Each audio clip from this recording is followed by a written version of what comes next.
खुलुमबाय लोगोफोर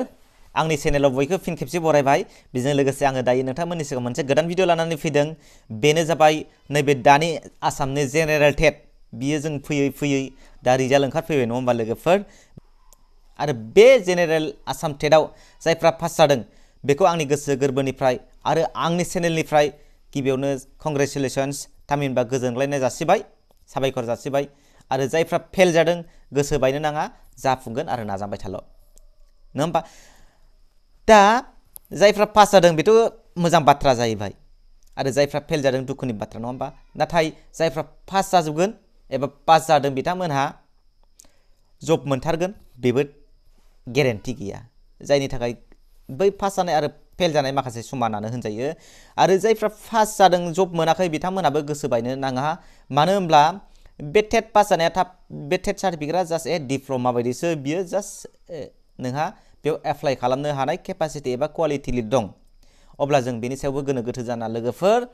जायखिजाया आनजादा फैगोन जों एटेम्प्ट खालामनांगौ बेल'नो नङा होमबा अब्ला आङो बेखौसो खावलायनो लुबैदों जे आंनि चेनेलखौ जाय नायोमोन आंनि भिडिअखौ जाय नायोमोन बिथांमोनहा सोर पास जाखो आरो बेसे मोनखो आरो सोर फेल जाखो मानि आयदायाव फेल जाखो भिडिअनि कमेन्ट बक्सआव खोन्थाहरबानो जाबाय लोगोफोर आं आसा खालामदों मिथिनो लुबैदों आरो बेजों लोगोसे जायफ्रा फेल जादों लोगोफोर गोसो दागाब्राय मानो होनब्ला जोंहा जायखिजाया आनजादा फैखायो नङा होमब्ला टेटआनो जा एसएससियानो जा आसाम पुलिस दाथ' आसाम पुलिस नङा होमबा आरो गुबुन जोंहा डिपार्टमेन्टआव गुबुन रोखोमनि जब इन्टारभिउ जायो बे जब इन्टारभिउनि सोमोन्दै नोंथांमोना जेबो सानालासिनो जायखिजाया साबजेक्ट रिलेटेड बा जायखिजाया जोङो कारेन्ट एफेयार्सफोरखौ नायलांबाय था जिहेतु बियो सानसे नोंखौहाय हेल्प खालामहैगोन जायनि थाखाय नोंथांमोना बेनि सायावहाय सिन्था दाजा जिंगा दासि जाफुंगोन बियो आंनि मोनसे आसा आरो खावलायनाय दा बे हिसाबै आरो जायफ्रा पास जानानैबो जब मोना बिथांमोनाबो जिंगासिनो नाङा मानो होनब्ला बियो जास्ट एस ए डिप्ल'मा बायदिल' बेनि थाखाय